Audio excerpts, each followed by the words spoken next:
الحمد لله نحمده ونستعينه ونستغفره ونؤمن به ونتوكل عليه ونعوذ بالله من شرور أنفسنا ومن سيئات أعمالنا من يهده الله فلا مضل له ومن يضلله فلا هادي له ونشهد أن لا إله إلا الله وحده لا شريك له ونشهد أن محمدا عبده ورسوله.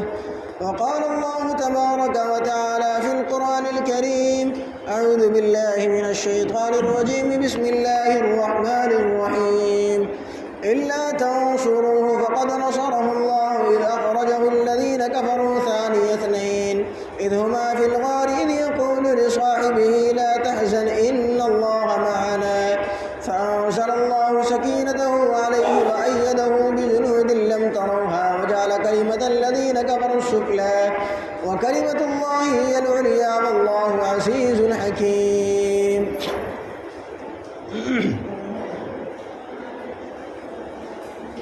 میرے محترم بزرگوں اور دوستوں، آپ حضرات کو معلوم ہے کہ یہ مہینہ جو چل رہا ہے یہ صفر المظفر کا مہینہ ہے۔ اس مہینے کی اسلامی تاریخ کے اندر بڑی اہمیت ہے اور بڑا مقام ہے۔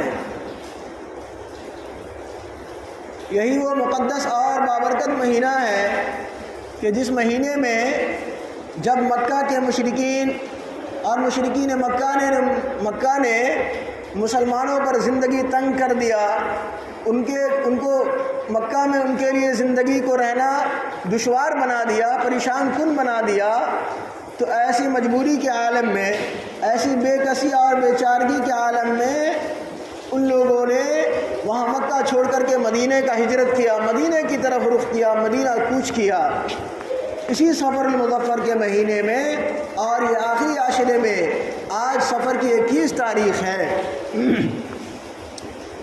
میں نے اسے پچھلے بیان میں فرمایا تھا کہ جب کفار مکہ اور مشرکین مکہ نے دیکھا کہ مذہب اسلام کی بڑی نشر و اشاعت ہو رہی ہے اور مذہب اسلام بڑی تیزی سے ترقی کر رہا ہے اور بڑی تیزی سے دنیا کے اندر پھیل رہا ہے، تو ان لوگوں نے آپس میں میٹنگ کیا اور میٹنگ میں یہ بات طے آئی کہ محمد عربی صلی اللہ علیہ وسلم کا خاتمہ کر دیا جائے۔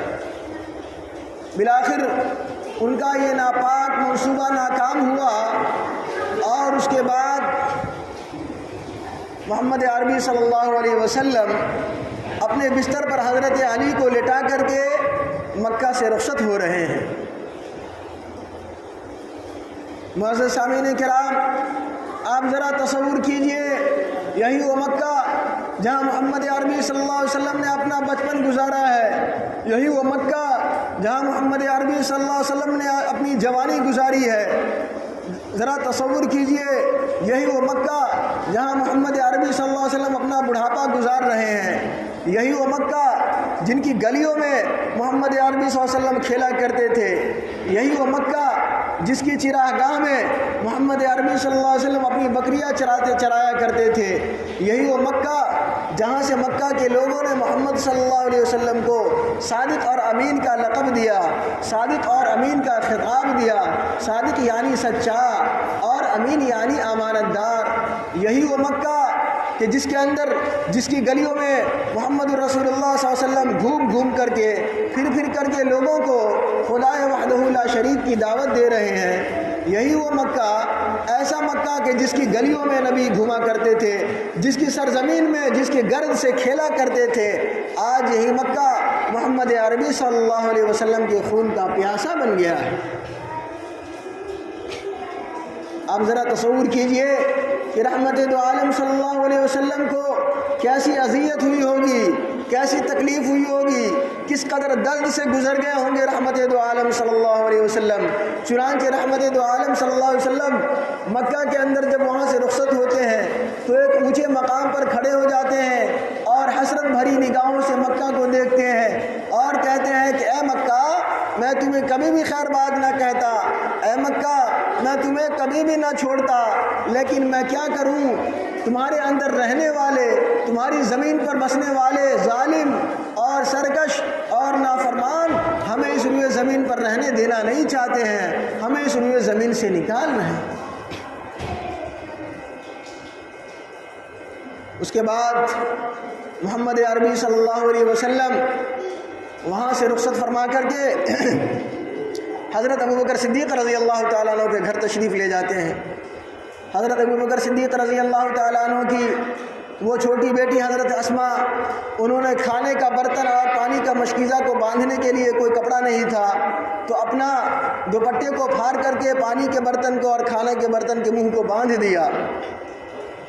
اور آپ ذرا دیکھیے، چشم تصور سے سوچیے اور دیکھیے معزز سامعین کرام کہ محمد عربی صلی اللہ علیہ وسلم ساری دنیا محمد عربی صلی اللہ علیہ وسلم کے آستانے پر حاضر ہوتی ہے، ساری دنیا محمد عربی صلی اللہ علیہ وسلم کے قدم پر، ان کے جو ہے گھر پر اور ان کے آستانے پر حاضری دیتی ہے، لیکن آج یہی محمد عربی، آج یہی سرکار دو عالم صلی اللہ علیہ وسلم کہاں جا رہے ہیں؟ حضرت ابوبکر صدیق رضی اللہ تعالیٰ عنہ کے یہاں جا رہے ہیں۔ آپ سوچیے حضرت ابوبکر صدیق رضی اللہ تعالیٰ عنہ کی کتنی بڑی سعادت مندی کی بات ہے، کتنی جو ہے خوش نصیبی کی بات ہے کہ آج رحمت دو عالم ان کے گھر تشریف لائے ہیں۔ اس کے بعد یہ ہجرت کا قافلہ حضرت ابوبکر صدیق اور آپ صلی اللہ علیہ وسلم وہاں سے رواں ہوتے ہیں، وہاں سے چلتے ہیں، اور مکہ کے اندر ایک پہاڑ ہے، ایک جو ہے غار ثور نامی پہاڑ، وہاں جا کر کے وہاں لوگوں نے قیام کیا۔ جب چل رہے ہیں تو آپ جانتے ہیں کہ پہلے زمانے کے اندر جو سڑکیں ہوا کرتی تھی وہ آج کی طرح پختہ اور مضبوط نہیں ہوا کرتی تھی، وہ سڑکیں جو ہے کچی سڑکیں تھی ہی نہیں، بلکہ ریتیلی، مکہ کی زمین پوری ریتیلی اور بالواہی زمین تھی، اور وہاں سڑکوں کا انتظام نہیں تھا۔ تو ایسے میں آپ صلی اللہ علیہ وسلم جو چل رہے ہیں اپنے پنجوں کے بل چل رہے ہیں۔ کیسے چل رہے ہیں؟ آپ صلی اللہ علیہ وسلم اپنے پنجوں کے بل چل رہے ہیں، ہے نہیں؟ کیونکہ اس زمانے میں جو لوگوں کو تلاش کیا جاتا تھا، اگر کسی آدمی کو پکڑنا ہے تو اس ٹائم میں گوگل نہیں تھا، یہ سب چیزیں نہیں تھی، اس ٹائم میں قدم کے نشان سے لوگ جو ہے وہ ایک کھوجی جس کو کہا جاتا ہے، کھوج کرنے والوں کی ایک جماعت ہوتی تھی، وہ اسی کا علم حاصل کرتے تھے، اس علم میں ان کو بڑی گہرائی ہوتی تھی، تو وہ حضرات قدم کا نشان دیکھ کر کے پتہ لگا لیتے تھے۔ اس لیے محمد عربی صلی اللہ علیہ وسلم کیسے چل رہے ہیں؟ محمد عربی صلی اللہ علیہ وسلم جب غار ثور کے اندر جا رہے ہیں تو اپنا پنجوں کے بل چل رہے ہیں۔ آپ ذرا تصور کیجئے کہ کس قدر آپ صلی اللہ علیہ وسلم کو پریشانی ہوئی ہوگی۔ میلوں کا سفر ہے، بے آب ہو گیا وادی ہے، اور پنجوں کے بل چل رہے ہیں۔ حضرت ابوبکر صدیق بھی اور رحمت دو عالم صلی اللہ علیہ وسلم بھی جب غار ثور کا منہ آیا تو حضرت ابوبکر نے فرمایا، اے رحمت دو عالم آپ ادھر تشریف رکھیے، میں اندر جا کر کے دیکھ لیتا ہوں اس گفے کے اندر، اس غار کے اندر کوئی موذی جانور تو نہیں، کوئی تکلیف پہنچانے والا جانور تو نہیں ہے۔ چنانچہ حضرت ابوبکر رضی اللہ تعالیٰ انٹر کیے، اور سارے جو اس کے اندر سوراخ تھے اپنی پگڑی نکال کے اس کو پھاڑ کے سارے سوراخ کو بند کر دیا، اور کپڑا نہیں رہا تو اپنے کرتے بھی نکال کر کے اپنے کرتے کو پھاڑ کر کے سارے سوراخ کو بند کر دیا۔ اس کے بعد فرمایا کہ اے رحمت دو عالم اب آپ تشریف لائیے۔ چنانچہ رحمت دو عالم صلی اللہ علیہ وسلم اندر تشریف لے گئے، اور ادھر کفار مکہ پریشان، ارے کیا ہو گیا، محمد جو ہے وہ کہاں چلا گیا؟ ان لوگوں نے کھوجی لگا دیے، کھوج کرنے والا، وہ جو ہے کھوج رہے ہیں، اور ادھر غار ثور کے اندر یہ ہجرت کا قافلہ تشریف فرما ہے۔ کھوجی حضرات کھوج رہے ہیں، اور آپ صلی اللہ علیہ وسلم کہاں تشریف فرما ہے؟ غار ثور کے اندر تشریف فرما ہے۔ یہاں اگر تاریخ کے جو ہے حیثیت سے دیکھا جائے تو ایک سوال پیدا ہوتا ہے کہ آپ صلی اللہ علیہ وسلم نے غار حرا جو کہ اتنا عظیم الشان اور تاریخی غار تھا، وہاں آپ صلی اللہ علیہ وسلم نے کیوں نہیں ہجرت کیا، اور اس غار کو چھوڑ کر کے آپ صلی اللہ علیہ وسلم نے غار ثور کے اندر کیوں قیام کیا، کیوں آپ صلی اللہ علیہ وسلم غار ثور کے اندر ٹھہرے؟ تو اس کا جواب یہ ہے کہ مدینہ جانا تھا، چونکہ آپ صلی اللہ علیہ وسلم کو کفار مکہ کو معلوم تھا کہ مکہ سے نکل کر کے ڈائریکٹ رحمت دو عالم مدینہ جائیں گے، اور مدینہ کا اگر ہم مکہ مدینہ کا جغرافیکل سینٹر اگر دیکھتے ہیں تو مدینہ جو ہے وہ آپ کو اتر سائڈ میں پڑتا ہے، مدینہ مکہ سے شمال کی جانب میں پڑتا ہے، اتر جانب میں پڑتا ہے، تو آپ صلی اللہ علیہ وسلم کو یہاں سے لے کر کے اس طرف میں جانا تھا، لیکن غار ثور جو تھا وہ دکن طرف تھا، غار ثور جو تھا وہ دکن کی طرف میں یعنی جنوب میں کی طرف میں تھا۔ تو آپ صلی اللہ علیہ وسلم نے سوچا کہ اگر ہم ادھر جاتے ہیں تو یہ لوگ ہم کو کھوجنے کے لیے ادھر جائیں گے تو پکڑ نہیں پائیں گے، اس لیے آپ صلی اللہ علیہ وسلم نے رحمت دو عالم صلی اللہ علیہ وسلم نے غار ثور کا انتخاب کیا۔ چنانچہ فوجی حضرات وہاں پہنچے، اس سے پہلے اللہ تبارک و تعالیٰ نے پروٹیکشن دے دیا، اللہ تعالیٰ نے حفاظت دے دیا۔ آج ہم لوگ اپنی حفاظت چاہتے ہیں تو اس کے لیے کیا کرتے ہیں؟ بلند و بالا مکان تعمیر کرتے ہیں، بلند و بالا عمارت تعمیر کرتے ہیں، اور پھر اس کے آگے گارڈ لگاتے ہیں، سیکورٹی گارڈ لگاتے ہیں، اور پھر بڑی اونچی دیوار کھڑی کرتے ہیں، اس کے اندر کیلے لگاتے ہیں۔ لیکن دیکھیے محمد عربی صلی اللہ علیہ وسلم کی اللہ تبارک و تعالیٰ کیسے کمزور مقام میں اللہ تبارک و تعالیٰ انہیں پروٹیکشن دے رہا ہے، ان کی حفاظت کر رہا ہے۔ چنانچہ بکری کو حکم ہوا کہ وہاں پر جا کر کے جالا تن دے، اور کبوتر کو حکم ہوا کہ اس میں جا کر کے انڈے دے دے۔ جب کھوجی حضرات شمال کی جانب میں تلاش کرتے کرتے تھک گئے، جب نہیں ملے تو ان لوگوں نے اس طرف میں جا کر کے، ان لوگوں کو تجربہ تھا، پورا علم ہوتا ہے، تو وہ اب جنوب کی طرف جا رہے ہیں، دکن کی طرف جا رہے ہیں۔ جب غار کے منہ پر پہنچ گئے تو کہا کہ اے کفار مکہ، اے سردار مکہ، لو تمہارا کیا ہے، تمہارا دشمن حاضر ہے۔ ان لوگوں نے ان کو بڑا برا بھلا اور سست کہا کہ کیسی احمقانہ باتیں کرتے ہو تم، محمد عربی صلی اللہ علیہ وسلم مدینہ جا رہے ہیں اور ادھر اتر جا رہے ہیں، تو ادھر دکن کیوں آئیں گے وہ؟ اور دوسری بات یہ کہ یہ دیکھو مکڑی کا جالا جو 100 سال پرانا جالا لگ رہا ہے، اس پر کبوتر کے انڈے ہیں، یہاں کوئی انسان کیسے آ سکتا ہے؟ تم کیسی احمقانہ اور بیوقوفانہ اور کیسی عقل سے پیدل باتیں کر رہے ہو۔ چنانچہ ان کے جو ہے ان کو کھوجیوں کو برا بھلا کہنے کے بعد وہ لوگ وہاں سے رخصت ہو گئے۔ وہاں سے پھر رحمت دو عالم صلی اللہ علیہ وسلم جب غار ثور کے اندر ہے، دشمن یہاں گھیرا سامنے میں آ گئے، تب حضرت ابوبکر صدیق رضی اللہ تعالیٰ عنہ کو خوف اور ڈر ستانے لگا۔ تو اور اس وقت ایک یہ بھی ہوا کہ حضرت ابوبکر صدیق رضی اللہ تعالیٰ عنہ نے جتنے سارے سوراخ تھے سب کا منہ بند کر دیا، ایک سوراخ باقی رہ گیا تھا جس کے اوپر حضرت ابوبکر صدیق رضی اللہ تعالیٰ عنہ نے اپنا پاؤں ڈال دیا۔ اس سوراخ سے سانپ نے وار کر دیا اور کئی بار وار کیا۔ حضرت ابوبکر صدیق رضی اللہ تعالیٰ نہیں برداشت کر سکے اور آنکھوں سے آنسو نکل گئے۔ وہ آنکھوں سے آنسو کا قطرہ محمد عربی صلی اللہ علیہ وسلم کے جسم ہتھیار پر پڑا، جسم میں اور ان کی مبارک باڈی پر پڑا۔ آپ صلی اللہ علیہ وسلم کی آنکھ کھلی، کہا کہ اے ابوبکر کیا ہوا؟ تو سارا ماجرا بیان کیا۔ حضرت محمد عربی صلی اللہ علیہ وسلم کے دل میں ایک عجیب سی کیفیت طاری ہوئی اور آپ صلی اللہ علیہ وسلم کی آنکھوں سے بھی آنسو جاری ہو گئے، اور فرمایا کہ اے اللہ، میں ابوبکر سے راضی ہوں، تو بھی ابوبکر سے راضی ہو جا۔ کیا فرمایا کہ اے اللہ، میں ابوبکر سے راضی ہوں، تو بھی ابوبکر سے راضی ہو جا۔ اب یہ دیکھیے حضرت ابوبکر صدیق رضی اللہ تعالیٰ عنہ کی صداقت ہے۔ پھر اس کے بعد جب کھوجی حضرات نہیں کھوج سکے تو مکہ کے کفار سرداران مکہ، لیڈران مکہ نے یہ اعلان کر دیا کہ جو محمد عربی صلی اللہ علیہ وسلم کو پکڑ کر کے زندہ لائے گا اسے جو ہے 100 اونٹ انعام میں دیے جائیں گے۔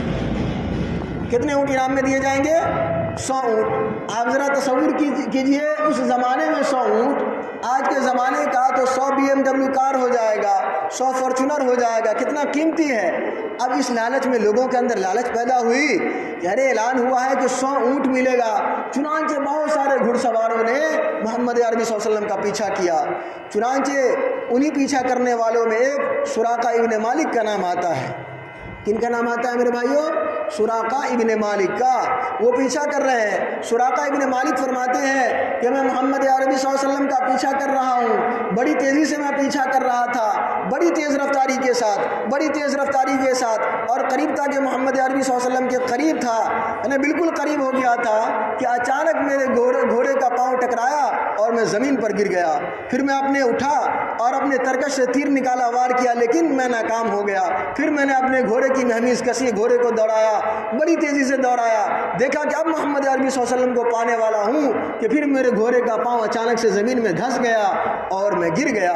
پھر اس کے بعد میں پھر اٹھا اور تیر جو ہے وہ لگایا محمد عربی صلی اللہ علیہ وسلم پر، لیکن پھر میں ناکام رہا۔ اس کے بعد اب کی بار، تیسری بار میں پھر اٹھا اور محمد عربی صلی اللہ علیہ وسلم کا بڑی تیزی سے میں پیچھا کر رہا تھا۔ اب کی بار میں محمد صلی اللہ علیہ وسلم کے بالکل قریب ہو گیا تھا۔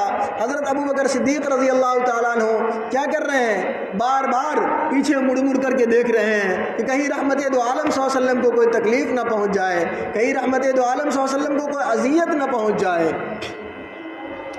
اس کے بعد آپ صلی اللہ علیہ وسلم نے فرمایا کہ اے سراقہ، میں تیرے ہاتھ میں کسرا کے کنگن دیکھ رہا ہوں، میں تیرے ہاتھ میں کسرا کے کنگن دیکھ رہا ہوں۔ اتنا کہنا تھا کہ سراقہ کہتے ہیں کہ یہ سننے کے بعد مجھے لگا کہ اسلام سب سے سچا پکا مذہب ہے اور یہ مذہب ضرور غالب ہو کر کے رہے گا۔ چنانچہ ان لوگ یہ مذہب ضرور غالب ہو کر کے رہے گا۔ چنانچہ وہ آگے بڑھے اور جب برابر میں ہوئے تو انہوں نے کہا کہ اے رحمت دو عالم صلی اللہ علیہ وسلم، مجھے ایک پروانہ دیجئے، یعنی امن کا پروانہ دیجئے۔ اب میں آپ کو آپ کی جان لینے کے لیے، آپ کو پکڑنے کے لیے نہیں آیا، آپ کا مذہب سچا، آپ مجھے میرے جان کی امن اور پروانہ دیجئے۔ چنانچہ آپ صلی اللہ علیہ وسلم نے پروانہ دیا۔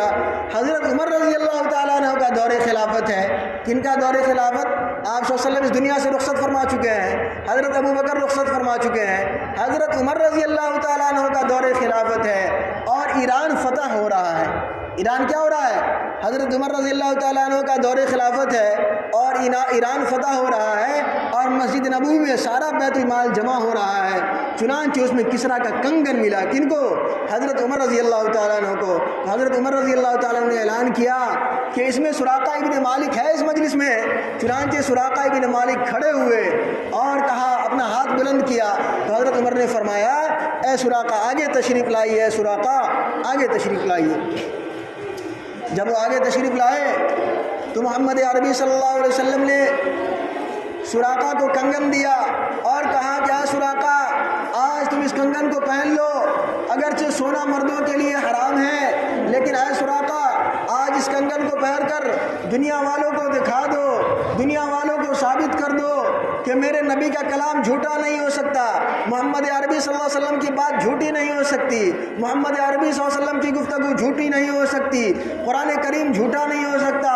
اگرچہ سورج مشرق سے نکلنے کے بجائے مغرب سے نکل جائے، آسمان ٹوٹ کر ریزے ریزے ہو جائے، پہاڑ ٹوٹ کر ریزے ریزے ہو جائے، سمندروں میں آگ لگ جائے، پوری دنیا تہس نہس ہو جائے، آسمان ٹوٹ جائے، ساری دنیا کے اندر ایک زلزلہ برپا ہو جائے، زلزلہ قائم ہو جائے، ساری دنیا ختم ہو جائے، سارے جنات مر جائے، سارے انسان مر جائے، سارے حیوانات اور نباتات مر جائے، لیکن محمد عربی صلی اللہ علیہ وسلم کا کلام جھوٹا نہیں ہو سکتا ہے۔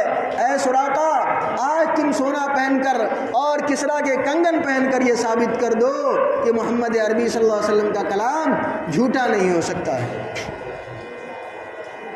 معزز سامعین کرام، اس کے بعد یہ قافلہ ہجرت کا قافلہ رواں دوا ہے۔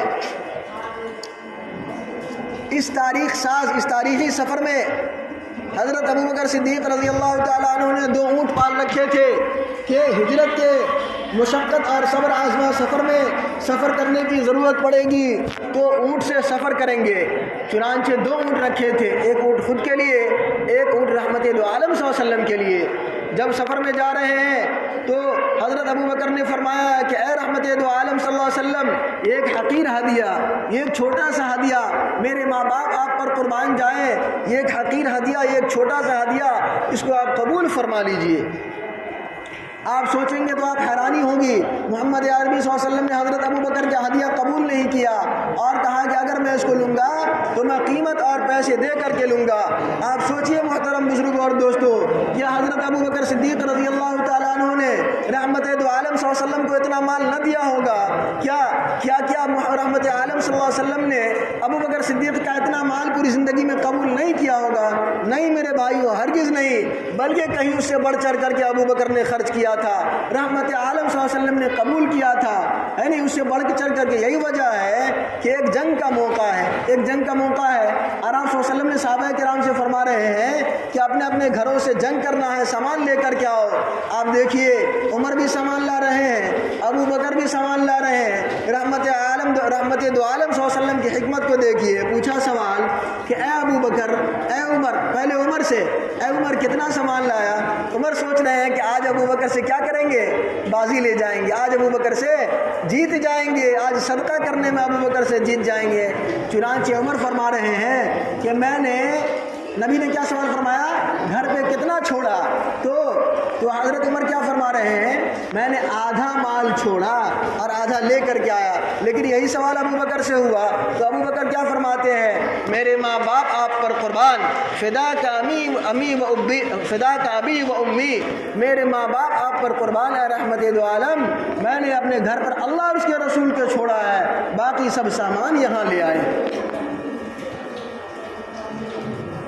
میرے بھائیو آپ ذرا تصور کیجئے، سوچئے، تو کیا یہ بات صحیح نہیں ہے کہ حضرت ابو بکر کا سارا مال، حضرت ابو بکر کا سارا مال اللہ اس کے رسول کے راستے میں آلریڈی وقف تھا، آلریڈی اللہ کے راستے میں دیا ہوا تھا، تو ایک اونٹ کی کیا حیثیت تھی؟ ایک اونٹ کی کیا حیثیت تھی؟ تو آخر یہاں پر یہ سمجھنا ہے کہ کون سی وجہ ہے کہ حضرت محمد عربی صلی اللہ علیہ وسلم حضرت ابو بکر کا ہدیہ نہیں قبول کر رہے ہیں۔ تو معزز دوستو، معزز سامعین کرام، اس کی وجہ یہ ہوئی کہ آپ صلی اللہ علیہ وسلم کو معلوم تھا کہ روزہ رکھنے کا موقع بعد میں مل جائے گا، حج کرنے کا موقع بعد میں مل جائے گا، زکوٰۃ دینے کا موقع بعد میں مل جائے گا، نماز پڑھنے کا موقع بعد میں ملے گا، لیکن ہجرت جیسے مقدس اور عظیم الشان عبادت کی توفیق دوبارہ نہیں ہوگی۔ ہجرت جیسے مقدس اور اتنے عظیم الشان عبادت کا موقع دوبارہ نصیب نہیں ہوگا۔ اس لیے رحمت دو عالم صلی اللہ علیہ وسلم نے چاہا کہ اس ہجرت کے اندر میرا اگر جان لگ رہا ہے، میری کوشش لگ رہی ہے، میری محنت لگ رہی ہے، تو اس کے ساتھ ساتھ مال بھی میرا لگے۔ کیا لگے؟ اس کے ساتھ ساتھ مال بھی میرا لگے، میرے ہدیے کے مال سے نہ ہو۔ معزز سامعین کرام، اس کے بعد یہ قافلہ روا دوا ہے، آگے جاتے ہوئے راستے میں آگے جو ہے وقت جو ہے وہ اجازت نہیں دے رہا ہے، وقت بہت مختصر ہے، بس جو ہے وہ 2-3 منٹ رہ گئے ہیں۔ آگے راستے میں یہ ہے کہ جب محمد عربی صلی اللہ علیہ وسلم اور یہ ہجرت کا قافلہ جا رہا ہے تو ایک معبد نام کی ایک بوڑھی اماں رہتی ہے، وہاں ان سے ملاقات ہوتی ہے۔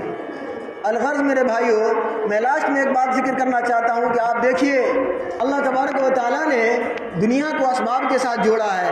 کہاں معراج کا سفر ہے؟ مکہ سے لے کر کے مسجد حرام، یعنی مسجد حرام سے مسجد اقصی، بیت المسجد، مسجد حرام سے مسجد اقصی، فلسطین آپ صلی اللہ علیہ وسلم کو لے جایا جا رہا ہے۔ کس چیز سے لے جایا جا رہا ہے؟ براق کی سواری سے لے جایا جا رہا ہے، اور وہاں سے 7ویں آسمان پر، اور وہاں سے اس سے آگے بھی، اور یہ سفر، یہ پورا کا پورا سفر کتنے وقت میں؟ 1 رات میں جاتے ہیں اور 1 رات میں آ جا رہے ہیں۔ کہاں یہ مقام ہے اور کہاں ابھی ہجرت کا سفر ہے؟ آپ صلی اللہ علیہ وسلم کیسے چل رہے ہیں؟ پنجوں کے بل چل رہے ہیں، غار ثور میں چھپ رہے ہیں، 3 دن چھپ رہے ہیں، 100 اونٹوں کا انعام مقرر کر دیا گیا ہے۔ مکہ کے لوگ جانی دشمن بنے ہوئے ہیں، جان کے پیاسے بنے ہوئے ہیں، 100 اونٹ کا سوال، 100 اونٹوں کا انعام مقرر کر دیا گیا ہے، اور دشمن کی جماعت پورے چپے میں، پورے علاقے میں، پوری بستی میں، پورے صحرا ریت کے اندر پھیل گئی ہے، اور محمد عربی صلی اللہ علیہ وسلم کا تعاقب کر رہی ہے، اور آپ صلی اللہ علیہ وسلم کس قدر پریشانی کا سامنا کر رہے ہیں۔ اسی سے یہ بات سمجھ میں آتی ہے میرے دوستو کہ اللہ تعالیٰ نے اس دنیا کو کس چیز کے ساتھ چلایا ہے؟ اسباب کے ساتھ چلایا ہے نہیں؟ اگر ہم نیکی کے لائن میں آگے جانا چاہتے ہیں تو نیکی کا کام کرنا ہوگا، اگر ہم روپیے پیسہ کمانا چاہتے ہیں تو ہمیں محنت کرنی ہوگی، اگر ہم اپنے بچوں کو تعلیم دلانا چاہتے ہیں تو ہمیں قربانی دینی پڑے گی۔ میرے دوستو، بڑے افسوس سے کہنا پڑ رہا ہے، آج دیکھیے ہمارے ہندو بھائیوں کا تہوار ہے، اور وہ ضرورت سے زائد، جتنی ضرورت ہے اس سے کہیں زیادہ انداز میں کیا بجا رہے ہیں؟ ڈی جے باز بجا رہے ہیں۔ ہم لوگ کی قرآن کی تلاوت کیا ہو رہی ہے؟ مسجد میں ڈسٹرب ہو رہی ہے، آپ کی اذان ڈسٹرب ہو رہی ہے۔